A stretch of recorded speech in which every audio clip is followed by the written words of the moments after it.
Fox News learning that security forces have fired tear gas at Guaido while he appeared to be surrounded by military members at a Caracas air base, the capital city. President Trump watching this from the White House. Right now, Trump officials saying they support the Venezuelan people. Some more as we get this inside of America's newsroom. Big story there. Another one here from California. An Afghanistan war veteran now in custody, charged with planning a terror attack in Southern California. And that's where we start today.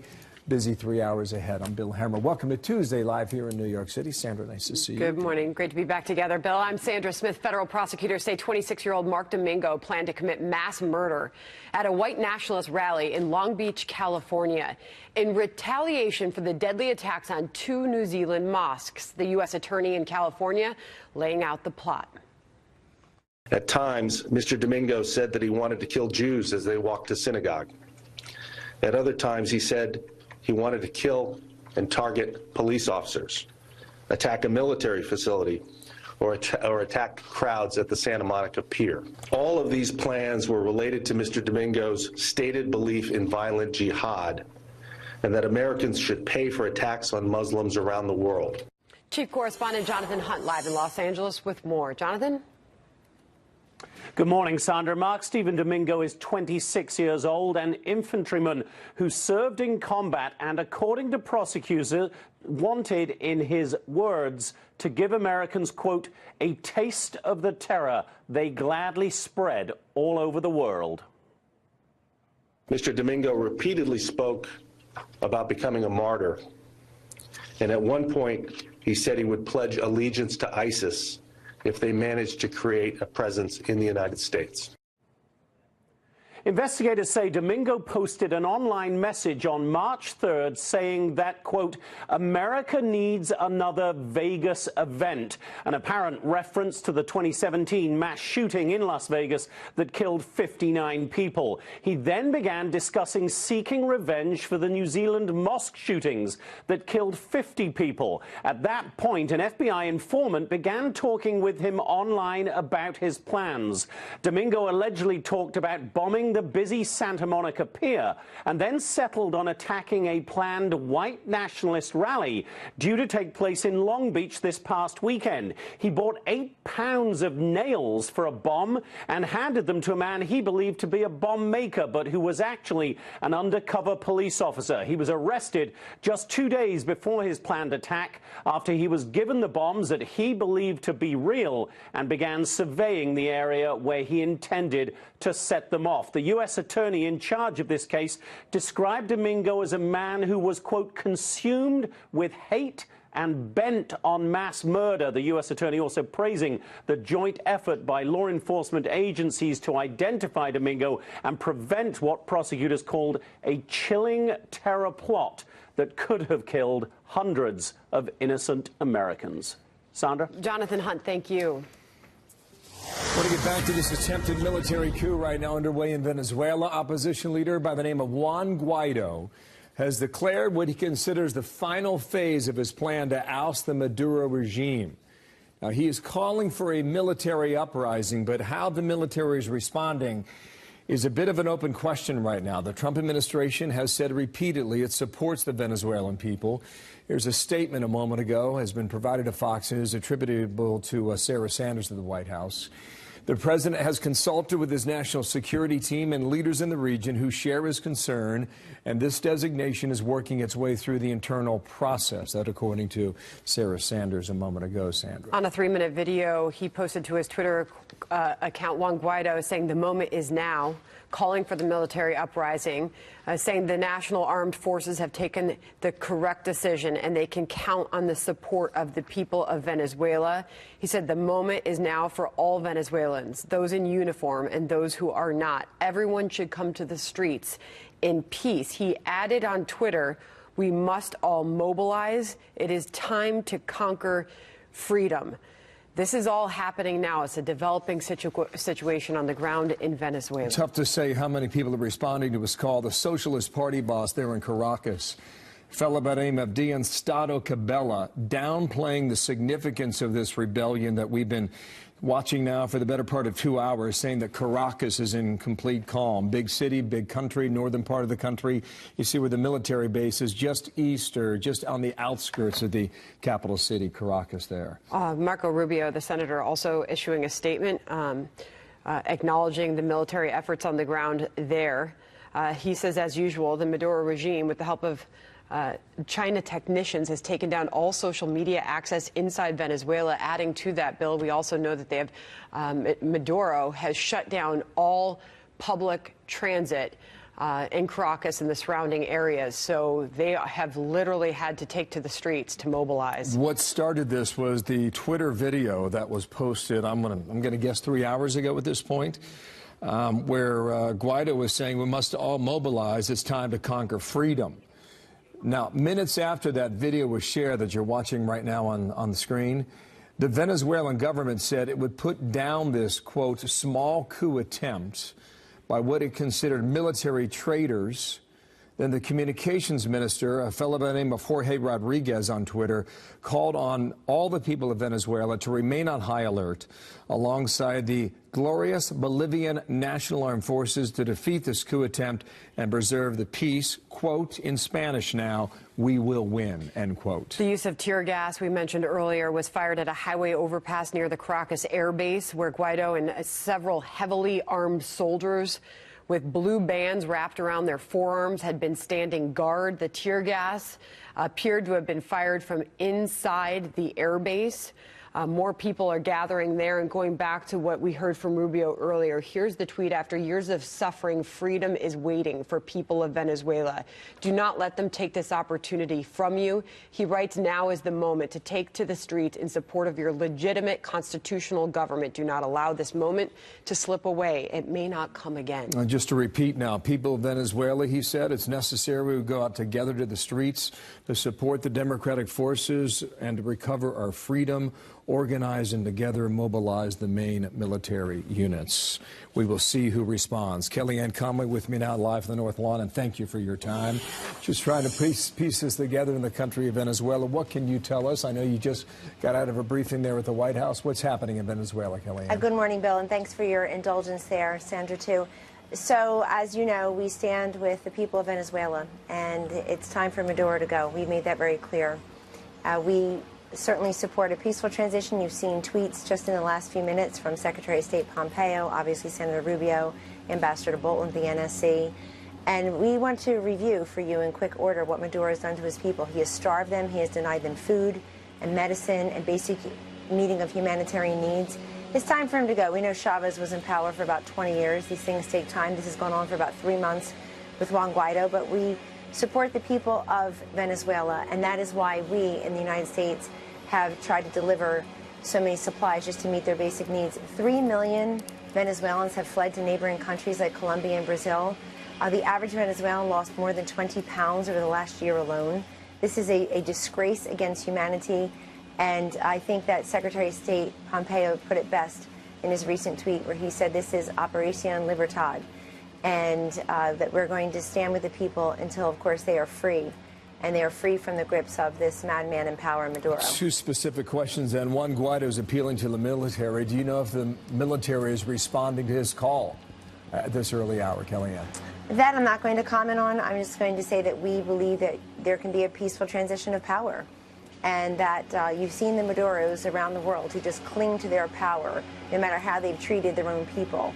And it's just time for him to go. The vice president has made this clear over the last year. The president. We have certainly welcomed Mr. Guaido's wife here recently, and others, of course, who we would refer to as freedom fighters, if you will. Yeah. On Maduro, though, have you heard from him? Do you know his whereabouts? Has anyone heard or seen him, Kellyanne? I am not aware of that. I certainly did not hear that in any briefing this morning. What is next from your perspective, then, from the White House? Are you watching and waiting, or? We're watching and we're waiting, and we hope the result is democracy and freedom for the people. I mean, the president has made very clear all around this world that America first is not America alone, and that we will stand in the breach when people like the Venezuelans are suffering, and they're suffering from a lack of food and medicine and having basic needs met. As the president has said, including very recently, Bill, Venezuela was once one of the wealthiest countries. And now you've seen what people in power who try to hang on to power and wealth for themselves and not share it with their own people. What's happened, there's been an exodus of Venezuelans, and we stand with the Venezuelan people, and we stand with Juan Guaido. Let me make that very clear. It is a country in crisis. We will follow it. I've only got about 90 more seconds here. Let's do a quick lightning round, okay? I had a list of things to talk about. Nancy Pelosi and Chuck Schumer come to the White House next hour. What can you do together, Kellyanne? Well, hopefully infrastructure, and that they're serious about that, because we have crumbling bridges and roads in disrepair, 260,000 water main breaks or so a year. Our air traffic control system was built to accommodate about 100,000 annual passengers. We now have close to 1 billion annual air passengers. So if they're serious about infrastructure and not indictment and impeachment, we welcome them here. This is a big bipartisan effort. It can't be the Green New Deal in disguise. It can't be a sop to the environmentalists and the labor unions, as I think some pieces of that letter suggested yesterday. But true infrastructure, let's work on that together. We remember the last time they got together. Two more things. Bill Barr, will he testify for the House on Thursday, yes or no? Well, we'll leave that to him. He's certainly testifying to the Senate, so it's not like he's afraid to answer questions under oath. But the harassment of Bill Barr and the disrespect is completely disgraceful to this man who spent his career in public service and in private law practice. No less of a soul than Joe Biden voted for Bill Barr's confirmation as Attorney General the first time around. And I think that people are just mad at Bob Mueller and his investigators for not getting the president in an interview, for shutting down the investigation before those who felt like they should produce the goods. I will take that. So they're taking this on Bill Barr, but I'll leave that to him. I think it's outrageous the way they want to play the system. And let me just say something about Jerry Nadler. I just read an interview in the last few minutes where he's saying that they can arrest people or fine them up to $20,000 a day for not complying with subpoenas to appear. Are we not actually going to do that with Chuck and Nancy coming over to talk about infrastructure? Are we actually dangling arrests of innocent citizens for not complying with subpoenas? I think Congress needs to calm down a little bit on this. We will watch in the Senate on Wednesday. We'll see what happens in the House on Thursday. I'm out of time, but thank you for yours. Thank you, Bill. A lot of news this morning, so thank you. You bet. Kellyanne Conway from the North Lawn. Fox News alerted a terrorist leader with a $25 million bounty on his head, seen for the first time in 5 years in new footage released by ISIS. What Abu Bakr al-Baghdadi is saying about the bombings in Sri Lanka and jihad, straight ahead. Watch that story. Also, another big one today. President Trump orders a sweeping overhaul to a broken asylum system, what he's calling for. Talk to Florida Senator Rick Scott on that coming up next, live. Bold action to try and overhaul the asylum system, including a new fee to process applicants and a ban on anyone who crosses the border illegally from obtaining a work permit. Florida Republican Senator Rick Scott, Senate Armed Services Committee. Senator, good morning to you. Let me give you a few more bullet points here. Don't go on the screen, guys. Development of regulations to bar certain asylum seekers from obtaining work authorization. I don't know what that does ultimately. You're going to impose fees on applications. I can understand the monetary cost there. Speed up court decisions and limit access to other forms of relief. You take all this together, and maybe in 90 days you've got to implement it. What does that add up to you, Senator? Well, here's what's frustrating. I think the president's doing these things because our system doesn't work. So we've got to figure out how we have an asylum system that does what it's supposed to do. Help those with asylum, not allow people to take advantage of the system. We know we have a crisis at the border. The Democrats are sitting on the sidelines. They must think this is good politics for them. I've been to the border. It's not fair to our agents. They don't have enough people. They don't have enough technology. They need barriers. The Democrats have got to start showing up and say, we have to secure a border. And they'll just come up with an asylum system, a visa program, all these things. They make them where they work, not where we just have all this chaos all the time. But the Democrats are on the sidelines. They must think this is good politics. Have you seen any of the reporting that Griff Jenkins is doing down there? This morning, he found people from India. He found people from Cameroon. He listed off half a dozen other countries. He's only been there 24 hours, Senator. I was down in Panama and the Venezuelan border, Colombia, and Buenos Aires last week. I met with DEA agents, and they were telling me all the terrorists that they have found trying to cross the border. This was in Panama, trying to cross through Panama to get north through the Central America to get to Mexico, to get to the United States. We have to understand there are people that are coming all over the world. Some of them, they're wonderful people that want to do the right things, but some of them are there to harm us. And so we've got to secure our border. I don't know what Washington's thinking, but it's about time. And I think you would agree on that. On Venezuela, Absolutely. what are you hearing? Is Maduro public? Is he staying quiet for now? This Guaido appeal for the military, has anyone in the military responded to his heed to take up arms, sir? Well, I've got a briefing today from the White House. I've talked to some military members. I was down on the border of Venezuela, the Colombian border last week. I saw the, you see these moms with 2 or 3 kids sleeping on the street because they don't have a job, and the only food they get is from a USAID food station that gives them 1 meal a day, and they're waiting hours. So I'm hopeful. I'm hopeful that the military has come to their senses. I mean, look, we should expect that China and Russia walk away. That should be our expectations. Let the people of Venezuela dictate their future, not some faraway power. And if we don't, here's what's going to happen. We are going to have a Syria. You got Russia, China, Iran, Hezbollah down there. So we have got to do everything we can to support Guaido. I'm hopeful that at the end of the day, Maduro will be out of the country. He'll be in Cuba. He'll be in Turkey or someplace. Juan Guaido will be the interim leader. He'll be in the process of restoring peace. Do you think that's possible? By the end of the day, Maduro will be out of that country? If the military does their job. Leopoldo Lopez is out. That's a big deal. And they've got military. They have military around them right now. I think, look, I feel so horrible for those citizens down there, and I see those little babies and their faces not having enough food, the children walking for hours to get to a school because they want to get educated.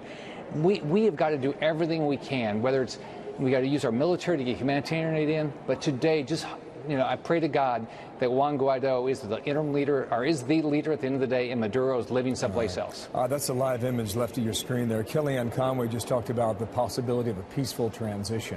We all hope that's the case. We hope. You just said a phrase. You said we have a Syria-like situation in Venezuela. Oh, what is that? Look at it. Who's there? You got China there. You got Russia there. Hezbollah's there. Iran's there. Cuba's there. I mean, I've got all the bad actors. And so if Maduro doesn't step aside, all these bad actors are going to get bigger and bigger and bigger. And what's going to happen? It's going to cause problems for Colombia, for Brazil, for Panama, for all the countries in South America and Central America. And then what's America going to do? Sit on the sidelines then? Where are all the military from all those countries going to do? They're going to sit on the sidelines where you have terrorists like the ELN bombing that happened in Bogota in January? No. We are going to have a Syria if we don't take this seriously and figure out how to get Maduro to step aside. China and Russia needs to walk away. Senator, thank you for your time. Rick Scott, we're watching it from here, live in Washington. Senator, come on back. Thank you. Thanks. Now to this breaking news out of Sri Lanka. Right now, officials there warning more terror attacks may be coming following the Easter Sunday bombings that left more than 250 people dead. They say they have intelligence showing there could be more suicide bombers out there. We'll bring you more on this as we get it this morning. Plus, our first look in 5 years at one of the world's most wanted terrorists, what the leader of ISIS is saying in a new video. So, breaking news from overnight, President Trump and his family suing Deutsche Bank and Capital One in an effort to block subpoenas issued by Democrats on 2 top House committees. Both banks have said they will comply with the subpoenas by Intelligence and Financial Services committees who want to look at the Trump financial records. Eric Trump, on the program Before Us Today, calls it presidential harassment. Trump's lawyers argue the subpoenas serve, quote, no legitimate or lawful purpose. Democrats want to see these records for any potential foreign influence, they say. We'll see what comes of that. Sandra. Now to this, ISIS releasing new video of its leader for the first time in 5 years. In a propaganda video, the man believed to be Abu Bakr al-Baghdadi notes the terror group's defeat in Syria before praising the deadly Easter Sunday bombings in Sri Lanka. Benjamin Hall joins us now live from London with more on this. Benjamin. Hi, Sandra. This is the most wanted terrorist in the world, and it's him making a rallying cry to his followers. And it comes at a very critical time for ISIS, as they move from a territorial caliphate into more of an ideological one, a terror group able to inspire and incite attacks, if not actively direct them. The 18-minute-long video shows Abu Bakr Baghdadi speaking to a few followers. He appears in good health, despite persistent reports over the years that he was either dead or injured. In it, he says the territorial defeat of ISIS will be avenged, and he reminds followers that the caliphate has people across the world willing to follow his command. As you say, he praises the recent Sri Lanka bombings, saying they were revenge for the loss of the caliphate, and he calls on followers to launch more attacks, specifically naming France as a target and Africa as a possible base for other affiliates. A State Department spokesman has said they are still confirming the video's authenticity, and they add, quote, ISIS's territorial defeat was a crushing strategic and psychological blow, but this fight is not finished. Baghdadi hasn't been seen since 2014, when ISIS was at its peak. Since then, he has gone underground, but it's thought that he's hiding somewhere in the vast deserts of eastern Syria or western Iraq. Intelligence services have chased him and hunted him for years, and there is a $25 million bounty on his head. The great fear is that this video might bring more recruits to his cause, and also just 5 days away from Ramadan, there is also a great fear that there could be an uptick in violence as a result. Sandra? Oh, thank you. A chilling video. The most wanted man in the world, rallying cry for his followers, Bill. I think a very ominous story, too. You know, you think about for 5 years, you wondered if he was alive or dead. Yeah. Never heard from him, never saw him on videotape, and now he pops up after Sri Lanka. Some of the video apparently had been edited with updates for audio inserts to suggest that the video itself may have been recorded several weeks or months ago, but they wanted to update it with current events right now. And I think, Sandra, in this fight, you know, you lose the caliphate, but you spread the word with your foot soldiers all over the world, and that's what we saw in Sri Lanka. First time in 5 years we've heard from him. Indeed. Another story today. We're watching the first ever hearing on Medicare for All about to get underway, taking place moments from now. House Democrats on that. Up next, Republican Congressman Greg Walden, he says, is a complete, quote, government takeover, calls it socialism. He'll explain, make his case coming up next year. Plus, the Trump administration taking bold new action in what they call a broken immigration system as a new caravan makes its way to the border. We are live on the ground talking to some of the migrants trying to make their way here. We really do have a crisis at the border. In fact, it is inhumane for us to ignore it longer. We have a number of unaccompanied children skyrocketing, the number of those individuals coming across our border being smuggled. All eyes on Venezuela, where a military uprising against the Maduro regime may be underway. Opposition leader Juan Guaido, with substantial military support, is calling on supporters to oust the socialist regime of Nicolas Maduro. Security forces firing tear gas in the streets there. Guaido declaring the final phase, as he's calling it, of his plan to rid the country of the Maduro regime. This as the White House monitors events, saying it stands with the people of Venezuela. We'll have more on this as it develops through the morning. You talked to Kellyanne Conway earlier, Bill. She said that the president and the White House are watching on as things develop on the streets there. I thought the key phrase from her was the peaceful transition she'd hoped for, and hopefully that's the case. There's just one image now coming in from Caracas. I thought the Rick Scott interview was interesting too, Sandra, when he talked about a Syria-like country that's developing in Venezuela with elements from all over the world that could spread to Central America, and then eventually he's making the case that the U.S. would need to take action. The other thing he said is that he hopes Maduro is out of the country by the end of the day. Now, based on the interview with Conway, no one knows where Maduro is, and no one has heard from him yet. But it's early on in this right now. I've been watching it for 3.5 hours, and we'll see when and if Maduro speaks, Sandra. We'll continue to watch the situation there. Meanwhile, onto this. President Trump calling for an overhaul of the asylum system. Thousands of migrants about to set out in another caravan heading for the U.S. border. Griff Jenkins live on the ground, southern Mexico, with more from there. And you have found some very interesting people, Griff. Good morning. Tell us about that. Hey, good morning. That's right. You know, Bill, we've covered these caravans since last year in October, January of this year. But what's different now is the global makeup of it. Word is out that there are caravans headed to the U.S., and the catch and release is probably the main reason why they're being dragged here. The people you're looking at here are from just here. You're looking at people from Angola, Congo, Cuba, Haiti, Guinea, Togo, Cameroon, India, and Bangladesh. We spoke to a man from Cameroon who took an unbelievable journey. His name is Safa Saido. Here is what he said about his journey. Listen. I'm from Cameroon, and my journey, I started from Cameroon to Nigeria. I start coming back now by boat, by a bus. I come and reach back to Colombia, and I take my boat. From Colombia, I arrived to Capogana. When I arrived Panama, I walk now from camp to camp. I left Panama to Costa Rica, from Costa Rica to Nicaragua, from Nicaragua to Honduras, from Honduras to Guatemala, from Guatemala to Mexico now.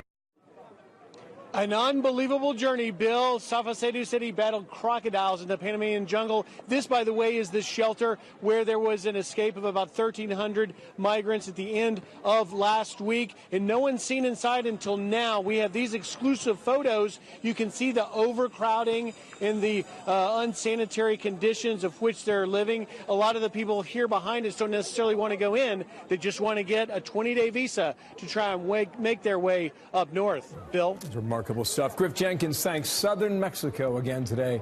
Thank you, Griff.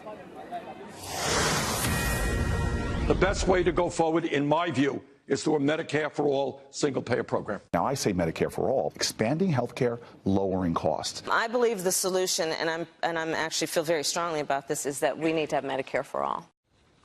It's a hot issue on the campaign trail, that's for sure, and on Capitol Hill as well. A House committee set to hold the first ever Medicare for All hearing.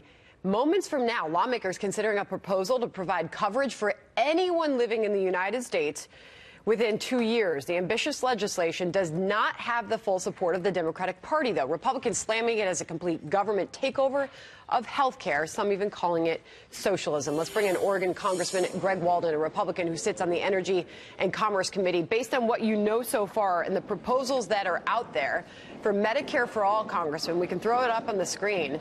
Comprehensive benefits and freedom of choice, no private insurance premiums, co-pays, or deductibles, reducing the cost of prescription drugs, and they say they can do it all in 2 years, Congressman. Well, we're not Venezuela, and that's what they're talking about doing here is a complete government takeover of your health care. 158 million Americans get their health insurance through their employer or union plans. Those would be gone. Medicare Advantage plans, gone. TRICARE, gone. And they think the government can do it more efficiently and affordably. And yet we know from both liberal and conservative think tanks that the bill is $32 trillion. You'd have to double the corporate and personal income tax and then have your doctors and hospitals take a 40% cut in what they get reimbursed at. So what do you think the wait lines are going to be? We look at single payer systems around the world. There's a woman in Nova Scotia whose video has gone viral, Inez Rutterman, who waited 2 years to get a diagnosis that she had cancer, and by then it was stage 3. She's 33 years old. We know about the wait times. If you think it's fun to wait in line at DMV, you're going to love Bernie Sanders' wait times for Medicare for All, because that's what it's going to be. People are going to wait. We're not going to have innovation in medicine in America, which is where we innovate in the world. And they're doing all this in the smallest hearing room in Washington. That's the Speaker's pocket committee, 5-2, up in the Rules Committee, not the committee that has the policy. So tell me about that, because we've heard from Nancy Pelosi on this issue herself, dating back to a February Rolling Stone magazine interview in which she said she was personally agnostic on Medicare for All. She openly asked the question, how do you pay for that? So while we showed a bunch of 2020 hopefuls who are in favor of this, Nancy Pelosi seems skeptical. Remember, she's the one that told the National Association of Counties about Obamacare that Congress had to pass it so we could all find out what was in it. This is her committee. The Rules Committee is appointed by the Speaker of the House. So she has chosen to have the Rules Committee, her own committee, where Democrats outnumber Republicans 5-2.